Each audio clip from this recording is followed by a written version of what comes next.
Yamal, Due, Hausen, Güler, Husanov, Holland, Niko ushbu yosh yulduzlar uchun 2026-yilgi jahon chempionati faoliyatidagi birinchisi bo'ladi. Ularning keladigan jahon chempionatida ko'rish shubhasiz zavq bag'ishlaydi.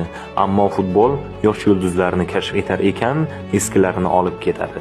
Lewandowski, Messi, Ronaldo, Courtois, Casemiro, Salah, Modric, De Bruyne singari mega yulduzlar uchun esa oxirgi jahon chempionati hisoblanadi.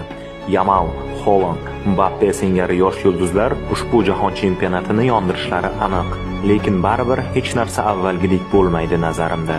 Yoshlikda Messi, Ronaldoning o'yinlarini ko'ra turib, ular futbolni hech qachon tark etishmaydi deb o'ylardik.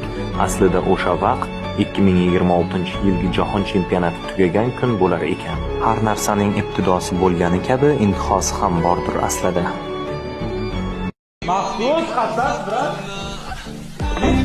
Ye. Ko'rdinglar? Yashamoqchi bo'ladi-ku menda. Uy, stop. Nima qildi hozir? Ana o'yinchi o'ldi. O'tiring. Voy muzla solib, mentislar qilib, yuzlarimni to'g'ri tashladingmi? Bir mazza qilib qiynadim-da.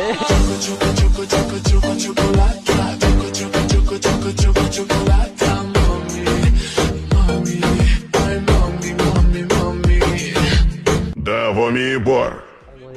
Mana shunaqa o'ralgan holatda turibdi. Mazza qolsam shunaqa qilib, kommentni baribir ham yomonlaydi. Baribir sizning gapingizga hech kim quloq solishmaydi. Mana sizlar pauzani olaman, o'zingiz bilganingizni qiling, qanday chiqib keting. Abiyoda esa mayda holatda uyga ko'ra qaytib ketgani yaxshiroq.